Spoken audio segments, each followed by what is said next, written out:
1999 The Podcast is a production of the Cage Club Podcast Network. For more podcasts on movies, comics, and all things pop culture, head to cageclub.me. To contact us with questions, comments, or just to say hi, send us an email at 1999@cageclub.me. You can find me on Twitter at probablyrealjb and Joey at Soulpot. And you can follow the show on Twitter at 1999 The Podcast. To support the show, please subscribe, rate, and review wherever you listen to podcasts. The show is written, produced, and edited by us.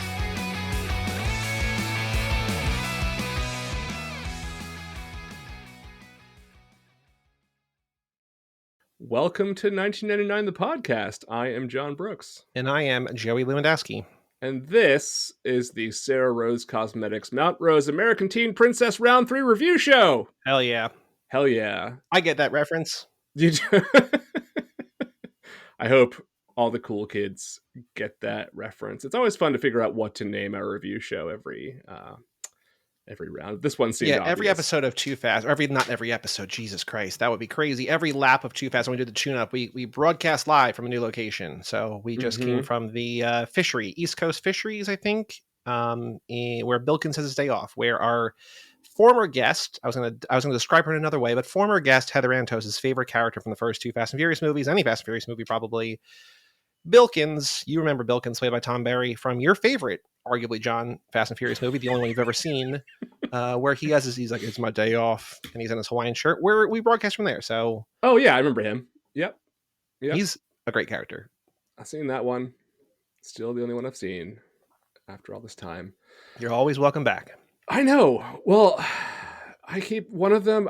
What was the one you said? The one that I had to watch was like 4 next, or 5 or 4. Oh, I don't know. No, Joe was like he wanted to make you watch the one that made the least sense coming next, which would probably be like 8, maybe. Yeah, I don't think that's what he said, but if we well, whatever the one you said was the good one, I then was like, all right, I'll go. Best one. All right, so then I was like, I'll go watch that, and then it wasn't on anything, and then I was like, well, whatever. Well, but now it is. Now they're all on like very Peacock soon and HBO, and I don't know.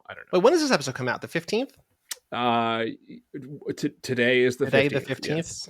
Well, this week in theaters is Fast 10, which is a sequel to Fast 5. Oh. And our former guest, again, going to describe it in a different way, former guest Heather Antos will be joining us. I'm sorry. Whoa. It's not a sequel to Fast 9?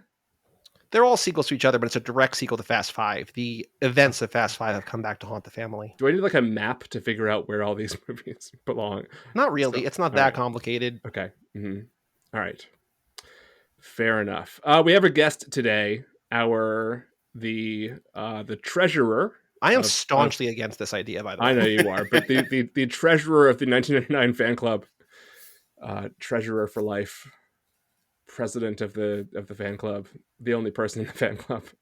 There's no fan club, but if there was, but apparently they pay dues because this person it would be run tally of the dues and the treasuries. Right. In the school I work at, every year someone runs for treasurer unopposed, so it's like the easiest way to get into student council because there's only ever one person running for it. So that's always kind of my joke, but we are joined because this isn't an official like real episode, so we're still banning him from real episodes. Good. We are staunchly joined behind that too. We are joined by our old friend, our former guy who would step in for our first podcast when one of us couldn't make it, Tyler Berth. Hello. Hi Tyler. How are you? I'm great, and for the record, our fan base is called the 99%. And, oh, nice. Oh, yeah, we've been over this. Yeah. Mm-hmm. Okay. It's a good name. I don't know who would put me in charge of money, but yeah, I'll be here. We don't have any, so it's easy. Yeah, it's pretty easy so far, but you know. Yeah, you just have to fundraise for prom or whatever. Yeah, I think so. Tyler. He guested on Sports for Starters a couple times, and then there was a couple times when either you couldn't make it or I couldn't make it, and he filled in. So, it's like old times. The reunion. Never thought I'd see the day because you guys told me there would not be a day where I would ever be on this podcast. I said, I think it'd be funny if we never let him on the show. And John said, yeah, but let's just do it anyway. And I was like, So I love it. I love the workaround of like, yeah, it's not a real episode, so it doesn't really count. And yeah. We'll have you on for our last episode of like the worst possible movie, which actually might be coming up in the next season, but so it probably won't be our last episode. But that we are getting ahead of ourselves there. To recap, to start, if you've forgotten, our round 3 was a series of requests. Although the last 2 were requests that basically Joey and I made to other people. Well, yeah, mine was unintentional. Sure. I thought it was. Yes, you all heard bats. We did. I loved Bats. I liked the episode Bats more than the movie, but I liked the movie as well. Both great. Our round 3 movies were in order: The Talented Mr. Ripley, Jawbreaker, Ravenous, Drop Dead Gorgeous, Deep Blue Sea, Tarzan, The Haunting, The Messenger, and Bats. And we want to thank all of our guests from this round: Bridget, Todd, Cody, and Garth from Least Haunted, BJ Colangelo, Miranda Zickler, Mark Hofmeyer, Heather Antos, Dahlia Balcazar, Sebastian Major, Austin Wolf-Sothern, and returning for their second appearances, our friends Chelsey Weber-Smith and Jenn Tisdale. Real quality guests. Not that any of our guests have not been quality, but this was tonight's is questionable, but it's questionable. Hey Tyler, who was your favorite guest of this past round? Oh, for my safety reasons, I will answer Heather Antos. But no, I genuinely. So I'll be honest. Okay, all right. I've seen a handful of movies. She was so bad. Yeah. I've seen a handful of movies from this round. Yeah. Watched Tarzan with Heather for the first time to help her prepare. I think I took more notes than she did because she was like, "Oh, I've seen this dozens of times." Arguably, Joey, Tyler's done more work to prepare for this podcast than you have. Hey, man. Sorry, keep going. Correct. Keep going. No, but yeah, she was definitely my favorite, and I thought she nailed it. And who doesn't love a little Phil Collins, right? Tyler, do you like the intros to our episodes better than the episodes, or is that just us? It depends on the movie, depends on the guest. Like if I know the subject matter really well, if I know the movie, usually I do look forward to that. But I will say, not to, as the fan, literally singular. Mm-hmm. Yeah, our one fan. I really enjoy you guys. Obviously, we're friends in real life, but I just enjoy the back and forth you guys have. I love Joey being forced to do the summaries and always kind of panicking and thinking I'm probably not doing a good job of this, but they're good. Honestly, I'm more upset when I prepare one that I don't have to do when there's a surprise guest in the intro, and I'm like, why did I even bother doing any work?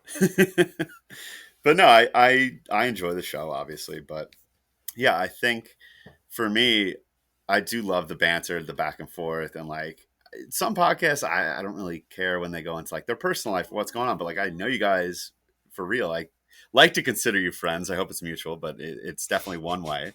So I like hearing about your life, and I like hearing about the little riffs and back and forth and banter. Are you in favor of us pivoting to 2000 the podcast? Nope. Well, you guys would be up to like 2002 at this point, right? This is how many seasons are we? Well, we wouldn't do it by season. I either want to do it by calendar year or by anniversary. Like we've been doing this for 1 year, so we would now be in the second year of things. So I think you guys are kind of obligated as the one and only podcast to ever cover this. That's a very good point. To remain in 1999 because Agreed. No one else is allowed to now. So I really think it's important to stay the course. I could not agree with you more. I might, Joey, if we do 365 episodes of this podcast, then we can move on to 2000, even if we're not done with every single one of the movies in 99. How about that for a compromise? That is a lot of movies. 365. Hey, we do 26 a year. We've already done 27. Sometimes do like an Olive the Other Reindeer as a bonus. Yeah. So that's like 13 only years. 13, 14 years. Yeah. Yeah. I will say, as I'm looking through the episodes, I really enjoyed Mark Hofmeyer. Is that how you pronounce it? Mm-hmm. It is. Yeah. He was great. Honestly, I loved just the way he talked about the way he did Deep Blue Sea. I loved just hearing him talk about it and kind of gush about it, like it was contagious. Like I've seen that movie probably 20 years ago and saw it once and haven't seen it since, but it made me want to go watch it and be like, man, looking at it through this lens of like as an adult, you know, when I saw it, I was a dumb teenager. Now I'm a dumb adult, so hopefully I can bring a little more perspective. But it was contagious, his enthusiasm for it. I also think that one of the things I loved about doing these past 9 episodes is that, like, our first 18 were great and the guests were great and the way they talked about the movies was great, but like the idea of people who like have a real passion for these movies and like really wanted to talk about them was really sort of, that was infectious. Like we had Jenn and we had Chelsey on twice, both for movies that they really love, but when it's like, oh, I really want to talk about this one though, there was something really very cool about that. So we'll have to do something like this again down the line, I think. Yeah, I enjoyed it because you're going to get some of the more kind of obscure stuff. And yeah, I'll be honest, we got like pretty obscure stuff here. I mean, some of these things, right? Like not obscure necessarily, but like, oh, you want to talk about that? Okay, you know, it's sort of like that's not in the sort of the top tier, obviously. But yeah, I know Heather had kind of mentioned when she looked up the movies of the year, she was like, obviously, I'm not going to be able to talk Star Wars. I'm not going to be able to talk this and that. And then she was like, oh, Tarzan. I love that. And it's kind of forgotten about. So, you know, she really does love it. Let me tell you, we were talking about it at dinner tonight with her parents. You know, obviously she knew I was going to be on the show tonight, but I like to think that instead you just talk about Tarzan every night at dinner. Yeah, it's our nightly Tarzan discussion, you know, breaking down the CGI and the skateboarders. Yeah, you've all heard the episode. Mm-hmm. We've lived it. Joey, what are your thoughts on this, on the round overall? I do like the passion. I like that.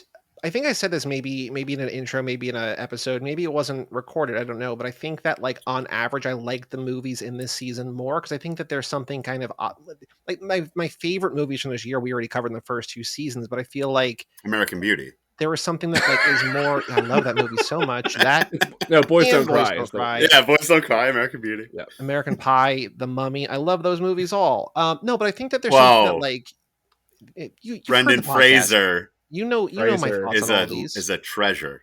But I think that like there's something infectious about the enthusiasm, but just stuff that I hadn't seen, like Drop Dead Gorgeous or like Jawbreaker, like just stuff that like isn't necessarily the best in that year, but is something that's like quirky and unusual and it feels of the era.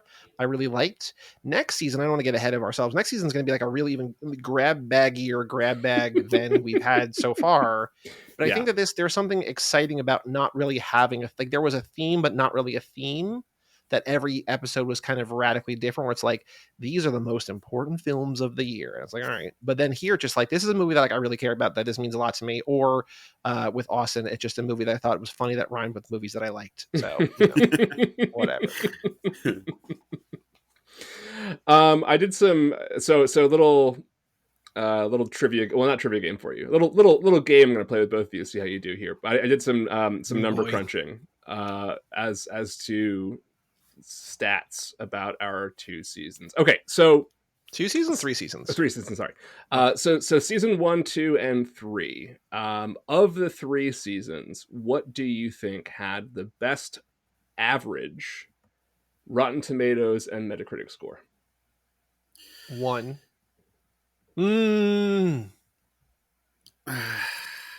Yeah, I feel like it has to be 1 because no, I don't think this would be. I think the things that we hate got really high. Like everybody loved American Beauty, but I think that there's something that like I don't think Office Space had a great score. Like we loved it. I don't think Fight Club really had a great score. I'm gonna say season 2 because I don't think this would be a trivia question if it was the obvious season 1 answer. I'm also terrible at John's games. Are we talking audience score? Are we talking critical? No, critic score. Critic score on both Rotten I'll stick with 1. Okay. Those are your guesses. I'm now also going to ask you, Tyler, what do you think the Rotten Tomatoes average for season 1 is? Give me a number. Ooh, an average. Let's see. What season did Toy Story? Was that season 1 or season 2? 2. Yeah, that's why. All right, what's up? I'll go. That has like a 99 or 100. So that helps. Yeah. I'll go with a 74. Okay. Joey, what do you think season 2 got? 79. Okay, Joey, you won this running away. Season 1, Metacritic score is 72.3. But the Rotten Tomatoes score, which is what I was asking, is 80.7 for season 1. Season 2, the Metacritic score is 72.8, a 0.5 difference. Barely, the basically the score 81.2, also a 0.5 difference. So 81.2 for season 2, 80.7 for season 1. Because I think like the important thing we've definitely, this is like a part of the not the point of the podcast, but like part of the conversation every episode is that like there's been such a critical reevaluation of things that like, especially you weren't asking about season 3, but like Jawbreaker, people were just like, this movie sucks, why would anybody like this? And people are like, what are you talking about? Like it's just like things have come around, opinions have come around in a lot of movies, especially in season 3. But you know, in season like the early seasons, like I don't think Office Space, like Fight Club was sort of, you know, whatever in terms of reception. You know, I don't know. One of the things that puts season 2 over the edge, there are some lower scores there, but you are right that Toy Story is 100 on Rotten Tomatoes. That's a fair is point. part of the reason why. But then also the 2 other best Rotten Tomatoes reviewed movies are on that season, at 94 being John Malkovich, and at 93 Run Lola Run. So yeah, it had enough of the booster scores to get it over, while like everything in season 1 was like right around the high 80s basically. So okay, so with that in mind, you loved this season, I loved this season. It does not rank as high in the critics' reviews as season 1 and 2 do. What, Joey, do you think? And you can do either either the Rotten Tomatoes or Metacritic average score for season 3. We got Bats in there, which has like a 0. Bats is not 0. I will tell you that Bats is 18. Okay. I'm going to say Rotten Tomatoes of 57. Certified rotten. Okay. On average, certified rotten this season. Is this Price is Right rules here? No Price is Right rules. You just have to be closer. You can't guess $1. Damn. So I said 79 last time, and it was like 81. So that's pretty close. Yeah, it was good. You were good. Yeah. I'll say 52. 45.8. Yeah, I knew it was going to be low, but that's even shockingly lower than I thought it was going to be. It is shockingly low. With a 47.1 Metacritic score. So again, pretty close to one another. Deep Blue Sea, 60. Talented Mr. Ripley, 85. And Tarzan is the highest rated of those at 89. So it was a bad set of movies for the critics, but this was your favorite round. Yeah, I mean, like, you liked the movies here more than any other round, all told. You think that's right? I don't know. Like, I'm looking at my list. My 5 favorite movies were not from, my 6 favorite movies were not from this season. The Matrix, Office Space, Eyes Wide Shut, Fight Club, Malkovich, and Toy Story 2. Like, those are all. But then my next 2 were Drop Dead Gorgeous and Talented Mr. Ripley, and those are both. I think this was just more interesting. I think this is a more dynamic season. I don't know if these are my favorite movies, but I think the conversations were better because, like, part of it is that we didn't have to talk about American Beauty or Boys Don't Cry. Like that was good. Like, even movies that like I didn't like this season, I didn't hate the movie. Like, it wasn't they weren't offensive. Right. It was just like, ooh, this is a swing and a miss. Not like ooh, this shouldn't have been made. Tyler, what was, aside from Tarzan, what was your favorite movie that we covered this season? You know, again, I wasn't very familiar with a lot of these, and listening kind of made me. I've seen Deep Blue Sea way back when. I think that's worth a rewatch. Same thing with Talented Mr. Ripley. I've seen bits and pieces of that over the years, but I've never quite watched the whole thing through. So that's something where seeing the reviews and hearing the episode, movie is so good. Yeah, like hearing that episode, it made me really want to go and watch that in its entirety. So I can't really say which one was my favorite because I don't know if I watched a ton of these other ones, to be honest with you. I would say by default, I guess Deep Blue Sea, because I know I've seen that. But I definitely would like to see Mr. Ripley. Now, would you like to see bats? I feel like I listened to the episode, right, and I enjoyed it, but I want to go and watch it just so I can be in on the joke almost. Yeah. And I was thinking you guys were doing some bat puns, right? You said there was no like Batman reference, which was clearly a miss. Did they ever do like, oh, bat got your tongue? No, there's like it's shockingly unfunny. They take the concept incredibly seriously, which is one of the things that's really charming and sort of I kind of respect that and entertaining about the movie. To me, like the one that I hadn't seen in a long time and went back and it's such a weird movie, but like I keep kind of thinking about it, and it's bats. No, it's Ravenous. Like that's the one that I was really glad to kind of watch again. Okay.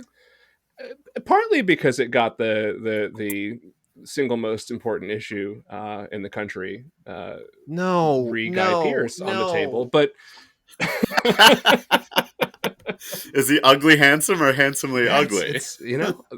Americans want to know. You know what? I don't know what he looks like. We're gonna have a live reaction face reveal on my. Just do a whole look at a whole bunch of pictures of him, right? And you got this is just like when Dream revealed his face on Twitch. People were like, "Oh my god!" And he had a big chin, and people were like, "Oh, yeah." John, do you know anything about that? No, I have no idea what you're talking about. Didn't think so. I don't do young people things. This man is. I don't know. Mm-hmm, mm-hmm. He's not ugly, I don't Thank think, you. but I don't know if he's handsome. How recently are we talking? Are we talking like current day Guy Pearce or 1999 Guy Pearce? So the thing is, like Guy Pearce, as like an old man now, he's like 140 years old. He's 140, and he's really settled into his face more. So like he's gotten handsomer because he's one of those guys that gets just like better looking with age. But like, look at Memento Guy Pearce, right? And that's where it's. I think that's a good looking Guy Pearce, man. Mm-hmm. I don't understand the premise of this bit anymore. The hair is of the era, but he looks pretty. He's attractive. Okay. He's an attractive I didn't say he wasn't attractive. Him being attractive is part of the. You have a weird way of complimenting him. It's part of the thing. I'm asking if he is a very handsome, ugly person. Never mind. Semantics. It's a very, very important question. Okay, so let's talk about who is the winner of the season, and we can talk them out as we go. The first nominee is genetically engineered animals. Sharks and bats. Sharks and bats. I don't know if there are any other in there. I guess if you want to talk about like humans becoming killing machines in Ravenous, that's kind of genetic engineering. Sure. Or Tarzan. Tarzan was genetically engineered to surf on branches. Yep. So I feel like that might be something. Well, this is just one option, right? This is one option. One option. Yeah. Option 2. Okay, so that's option number 1. Option number 2 is teen satires. Jawbreaker. We have Drop Dead Gorgeous. 2, but they're very prominent in the genre. Okay. Option number 3, because it was the probably biggest theme of this entire round, is murder. Okay. Yeah. Ripley. Drop Dead Gorgeous. Drop Dead Gorgeous. Jawbreaker. Although it's not really murder, it's manslaughter. Yeah, it's semantics. Ravenous murder. Lots of murder. Tarzan's nonstop murder. Sharks who are smart and they're murdering. Okay. Here's my thing. Yeah. I think it's genetically enhanced creatures who murder, specifically the bats who kill the other bat with the tracking device on that bat. Mm-hmm. That's my favorite moment from any of these 9 movies. Okay. That might not be true. That's not true. That's not even close to true, but I love that moment. So then the question is, does that play in the favor of option A or option C?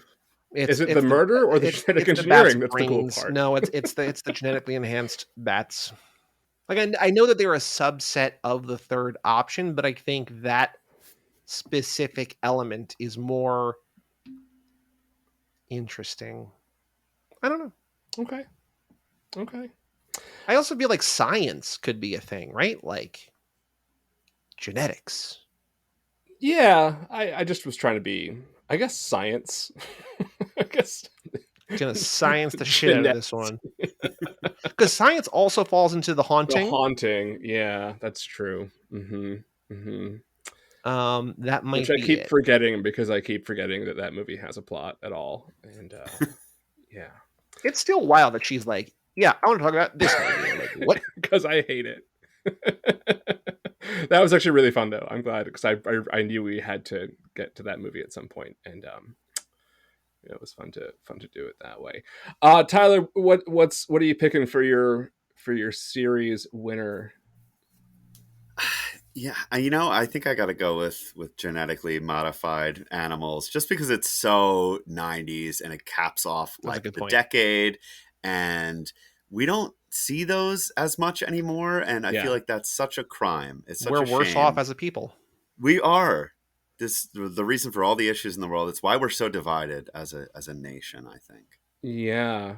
I talked about that. I think we all talked about that in both the Deep Blue Sea and Bats episodes. This used to be a thing, and like there's a lot going around to make it a thing. It then got kind of replaced in like the early 2000s with like, the Matrix, sort of the transition into like fear over computery things and AI things and virtual reality things, and like that was what drove a lot of the kind of like dystopian sci-fi. But yeah, I mean, most of the mid and early 90s were, oh dear, mankind has played with nature and now they're all getting eaten by fill in the name of animal. Do you think that's because once we survived Y2K, they were like, oh, there's actual computer stuff to worry about? Yeah, I think maybe. I don't know. It's a really. I'm sure there's someone who's written a book or essay about it we can talk to. I don't think anybody's ever looked into this year in any. No, Y2K. That's the next year. So right, 2000. Yeah, that is something that someone would have written something about because they'd have heard of that year. But yeah, I'm trying to think of like, so the ones that I don't know if you think of other ones, Tyler, but the ones that came to mind immediately were like, of course, Jurassic Park kind of gets the whole thing started, right? Yeah. with that whole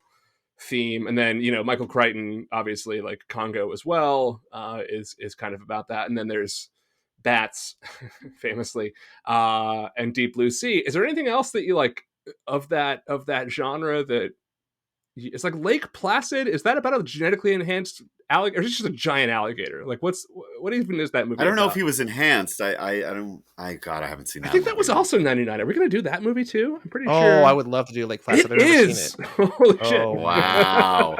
What a year. Someone should do a podcast. Do a podcast about this. Can I swap out one of mine next lap for that? For Lake Placid?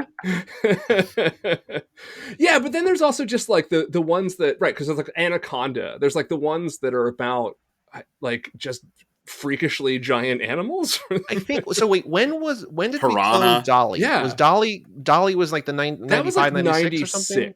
Yeah. Okay, so this was like, okay, well, this is a thing now, and then people wrote screenplays then that got financed in 98 and financed in 97, shot in 98, and released in 99. Like that's a trajectory. Like people are just like, oh no, science is scary.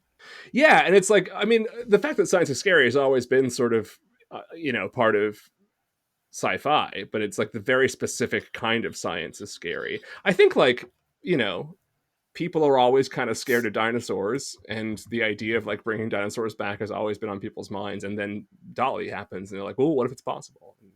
And, then you're like, well, what if we used sharks to cure Alzheimer's? And they got super smart and killed us all. And they're like, that's a great idea. It does really seem to be like a very quick snapshot though. Like it really is within these few years that this is like the paranoia, and then everybody kind of forgets about it.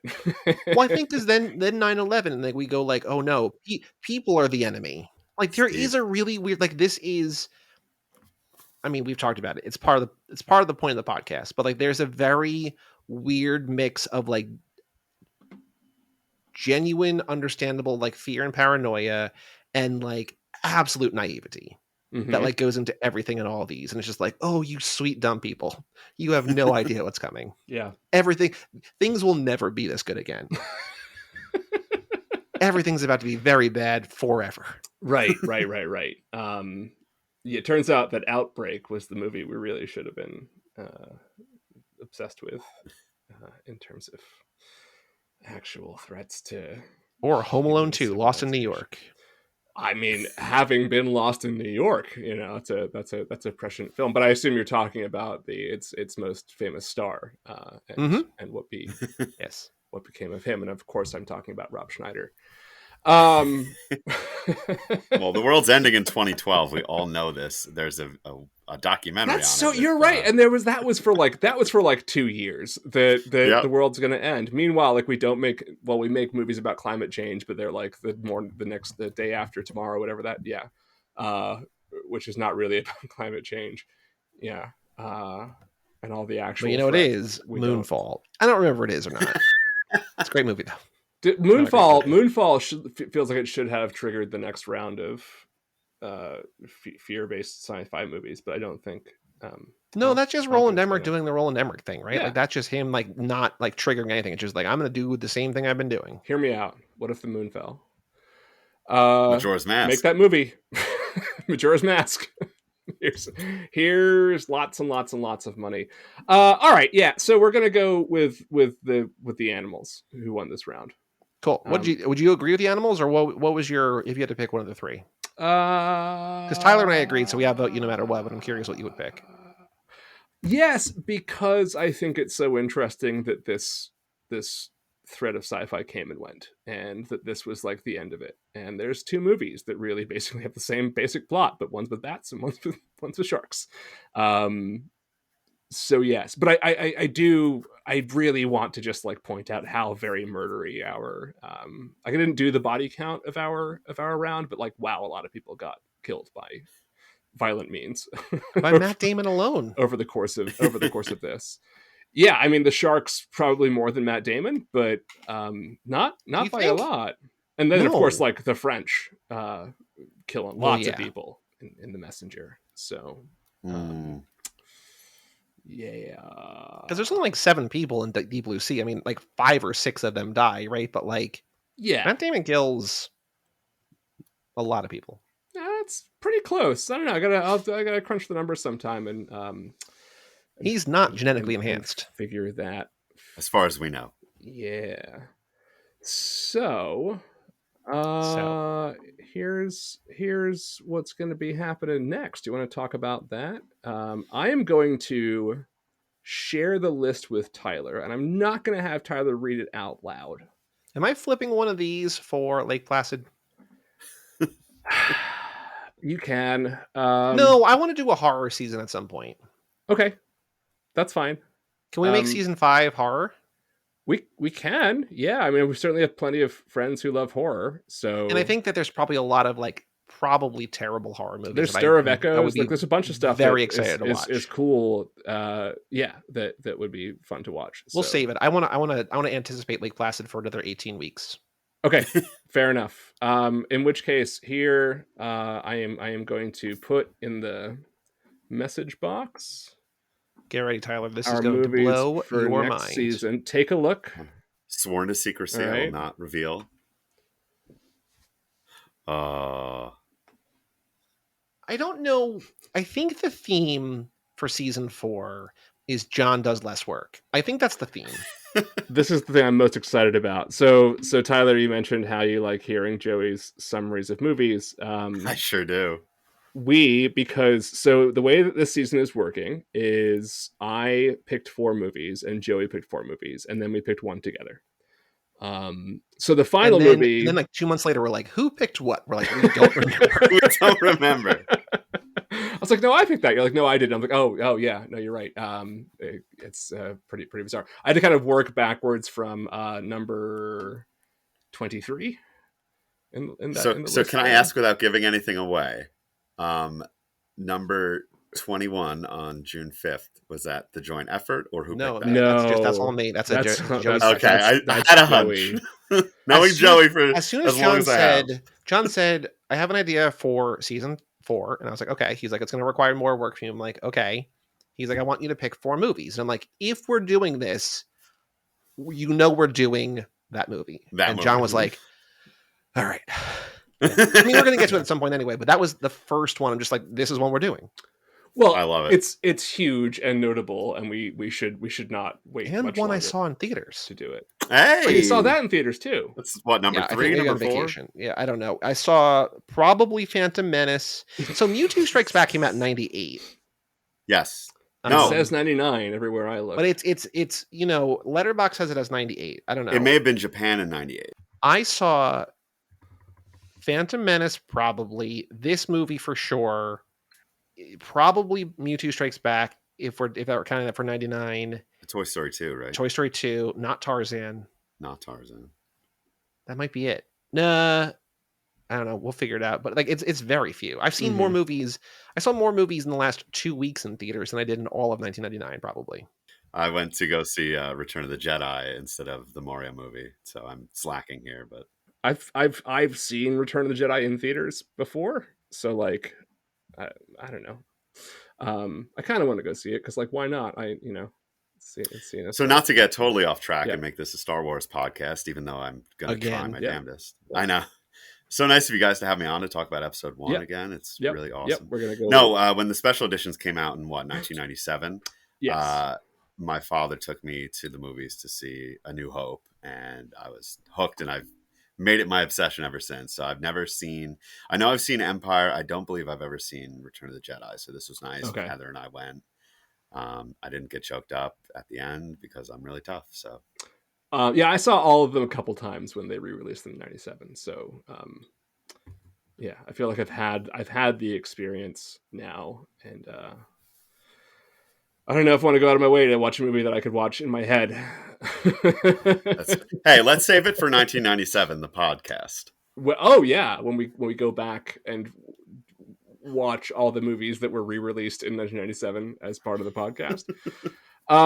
So the way it's going to work is exactly that, which means that Joey has to write the intros to all of his movies, and I do the recaps. I do the plot summaries of those movies.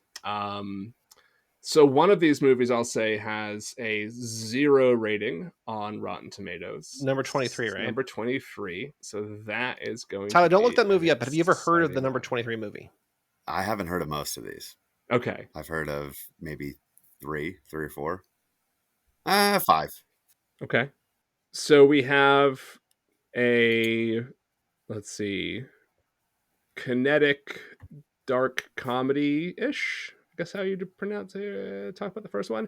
We have a documentary. We have a major blockbuster vehicle. We have adaptation. Shakespeare. We have a movie with a 0. We have another documentary, or not a documentary. No, sorry. No. We have not a documentary. We have one of the darkest directors of all time's only G-rated film with a enormous critical success.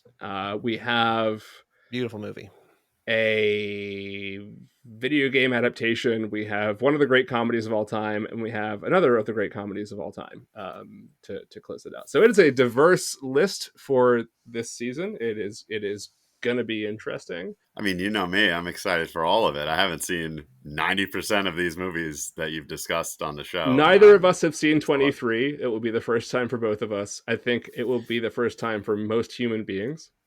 So how does that come about? What is the process like? Because I've never heard of it. I couldn't. Joey, you want to explain the process of finding number 23 for next season? So Letterboxd has added a bunch of features. They've done a lot of really nice things over there. Shout out to the guys at Letterboxd, the team at Letterboxd. They added a feature that was basically like, based on movies you like, we would recommend these movies, or based on movies that like whatever. Like there are all these different kind of like ways to filter and sort of, boost discovery. And I see this movie pop up and I'm like, I don't know what this is. And like, it's very high near the top. And I click on it and it has like a 1.7 or something, or 1.5 on Letterboxd, which is shockingly low. And I'm like, because it's out of 5, and like just based on the way that things work, like if it's in the 1s, it's like this is atrocious. And I look, and 2 of the stars, if either one of them, well, not if one, but maybe if either one of them were in a movie alone for this year, I'd be like, that's interesting. And then they're both in this movie, and I was like, oh, that's very interesting. And I was like, John, do you know this movie? He's like, I don't know what the day is. I'm like, would you believe that these 2 actors are in it? He says, what the fuck? Or holy shit or something. I was just like, well, I think that's one of my favorite parts of the show when you guys like dig through the cast. You're like, oh my god, this guy was in. Oh, holy shit, she's in. Well, Like, these 2 people, I would say, are much better known for things that aren't acting.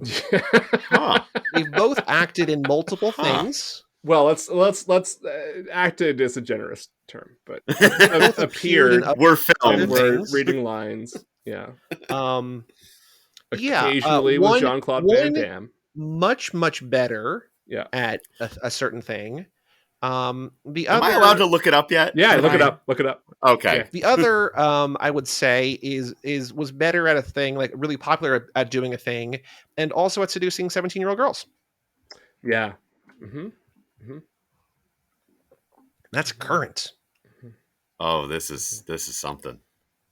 It's gonna be something. I don't know what the movie's about. I don't care. I don't want to know what the movie's about. I just want to see these 2 people in a movie together. The third sentence of its Wikipedia entry is, the film received extremely negative reviews and became a box office bomb. Like, and then it goes on to premise.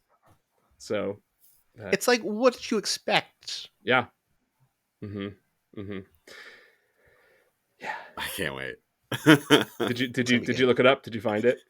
Yeah. It's a very good description of 2 actors who are not known for their acting are in this, and it's like, yeah, that's incredible. You can pretty much just like, Joey, just like copy and paste the Wikipedia article for the it's the right length. It's very short. It says everything you need to know. So that one's going to be interesting. I hope we can make a good episode out of it. I have no idea what to expect with this. We obviously have a lot to say about the two stars. So if nothing else, we can talk about that. But all right, that I think will do it. Fun round. I don't know if we're going to be topping it next time around, or I don't know what's going to happen next time around. I would say almost without a doubt the next round is going to be a mess. Kind of just because of the movies that I picked, sort of. Yeah. But also kind of awesome. There's going to be some great stuff. So yes, as we alluded to earlier, very, very high highs and very, very low lows. But, like a 0. Can't get lower than that. Things that will make bats look like masterpieces. So I have another question, not to prolong this too much. Yeah. You're never coming back, so you might as well milk this. I know. I might as well squeeze every drop out of it. Is this like, how do you find some of these more obscure movies to stream beforehand? Is it like, I got to go on eBay and like overnight honestly, what I would say is that your local library probably has way more movies than you think. I'm surprised. Your local library probably has these movies. Bats. Maybe not 23. I don't know. But I would guess, honestly, like 6 or 7 or 8 of these 9 probably are at your local library. Yeah. So let's see. Ripley, when we did this, Ripley was on Amazon Prime. Okay. Oh, no, Hulu. It was on Hulu. Yep. Jawbreaker, I had to pay for. Bats is on Prime. Bats is on every streaming service for free. They are shoving that movie at you. Ravenous, I think I rented that on Amazon Prime. Drop Dead Gorgeous is really hard to find on streaming. I had the DVD. And I found one person who like put it onto an obscure video site. So I had to watch it from my laptop, but that's findable. Deep Blue Sea's kind of everywhere. Tarzan's on Disney Plus. The Haunting is on HBO Max. Messenger it's just Max now. Oh, sorry. No, is it already? I thought that was later. I think I don't know. We still have a grace period that we can call it HBO Max. And Messenger is also, I think, on Amazon Prime. It is streaming. So yeah, I mean, most of these are pretty readily available. There's a site called justwatch.com, where you can pay for the movie, and it's also built into Letterboxd if you pay for Letterboxd, if you support Letterboxd financially, and you just go there. It's like, oh, and like most things are somewhere. Yeah. Yeah, well, that's a good question though, Tyler, because like it's one of those things that I keep meaning to add to sort of our episodes, is to like tell people where to watch it and how to watch it. Yeah, I do that too fast. I mean, I'm a better podcaster than you are. No, it's true, you are. Or you could just like literally do anything for this point. I'm just kidding. Ooh, trouble in paradise. I don't know. I also just sort of think like if people want to see a movie, like they know how to use the internet to like find the movie, and if they know if it's not streaming, they know it's not streaming, and they have to buy the DVD, and they can. It's rare that something is not that like something from this time is not like you can't like pay to get it. Like newer stuff, I see like it's it's maybe like whatever, but like in '99, unless something is like out of print, like there's like a rights issue, like it's somewhere legally, maybe not for free, but you can get it somewhere. Yeah, Drop Dead Gorgeous shocked me how hard it was to find because it's such a cult favorite. But yeah, it's not streaming on pretty much anything, so you have to just borrow Joey's DVD. Yeah. I bought the Blu-ray, so I have the DVD and extra DVD if anybody wants it. Blu-ray and DVD. But yes, good question. Watch movies that we talk about. Anything else, Tyler, before we sign off? No, this is a lot of fun, and I know it's not canon because it's the recap episode, but I still had a really good time. Tyler, what's your favorite movie from the year 2000? No, 99. What's your favorite 99 movie? Good try. I want to save that. I want to save that for like if he's on like a real. Okay, fine. Oh, so all right. So you're saying he's going to be on a real episode. All right, fine. Yeah, that's what I said. I said I went from when to if. Yeah. What's your favorite movie from 1998 and your favorite movie from 2000? And we'll see if we can guess what's in the middle of that sandwich. I just made my favorite movie lists for every year going back to 1970 because I've been doing these movie drafts with my friends. I mean, honestly, it was fun. I just did it this weekend. I'm sure. So 2000, my favorite one stars the most handsome man in Hollywood, Guy Pearce in Memento. Oh, there's some good options in 2000. There's a lot of good options in 2000. Yeah. Oh, it's got to be Gone in 60 Seconds, right? That's your favorite. No. Okay. Oh, and then 1998 is it might be my favorite movie of all time. I think actually genuinely a perfect movie is Out of Sight. That's 98. Mm-hmm. Okay. And then number 2 is Wild Things. Okay. 1998, Titanic. That's 97. That's 97. Oh, it had box office in 98. Interesting. It has box office every year. Every year, yeah. They re-release it every year for the 17th anniversary. Back in theaters. I didn't research 98 and 2000. You guys are hanging me out to dry. I think unequivocally. Well, I will tell you that I think unequivocally. I mean, it's pretty easy for me. Is that 2000? It's High Fidelity, and 98. It's The Truman Show. Like I don't think that's hard. Those are very good options. No. Oh, but also like Dark City is 98. So like, yeah, it would be a. See, man, it's a great exercise. Two of my favorite movies. Yeah. 1998 in order: Out of Sight, Wild Things, Rounders, Run Lola Run, Saving Private Ryan. Oh, Big Lebowski's 98. That's a fun one. And then if I had to do like a backup to High Fidelity in 2000, it's American Psycho. I will say I have a very soft spot for. I want to rephrase that. I enjoy American History X. Okay, that's a good one. That's a good choice. I enjoy that one. I think it's, some of it's aged questionably, but I think for the most part, it's still a very moving, powerful story. Mm-hmm. And Edward Norton is such a dick, but man, can that guy act? Well, it's aged questionably in that it is now just like a documentary about most of the internet. So. Yep. Yeah.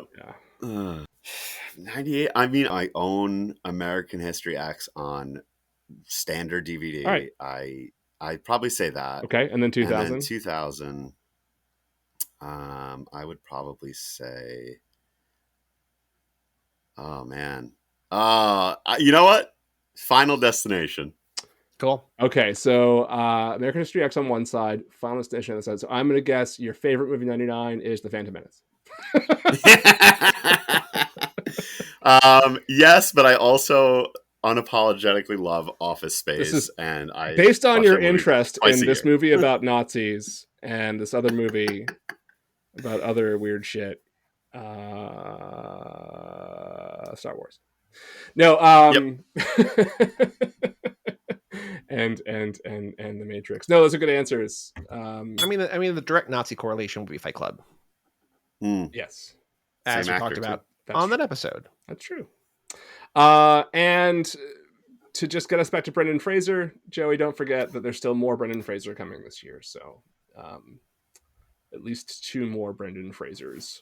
I don't mind him. I was just disappointed by The Mummy. I know you were. You had to be there. It's one of those you had to be there movies. Yeah. All right, that'll do it. We're gonna sign off. Thanks so much, Tyler, for joining us. We will be back in 2 weeks to start round 3. Joey, I don't know anything about. No, John. Oh no, you have to do this. Oh intro. wait, I was gonna say, this is one of your intros. Movie, so you have to do the thing. Yeah. Mm-hmm. All right, start looking at references to that movie. Doesn't even have a tagline. Look out for documentary frogs. I got nothing about this movie. I can't even begin. Well, I'll say, gather with your coven and. Oh, that's why the name of the calendar thing is it's pronounced Coven. Okay. A documentary that's not about looking at the frogs. It has a really high rating on Letterboxd. I'm very excited about this. So fucking good. All right. Yeah, can't wait to talk about that. We'll be back in 2 weeks to talk about that. Thank you, Tyler. Thanks, Tyler. Thanks, fellas. Look out for frogs. Look out for frogs. They pulled in just behind the bridge. He lays her down. He frowns. Gee, my life's a funny thing. Am I still too young? He kissed the van and there. She took his ring, took his babies. It took him minutes, took her nowhere. Heaven knows he'd have taken anything. All night. She was a young man.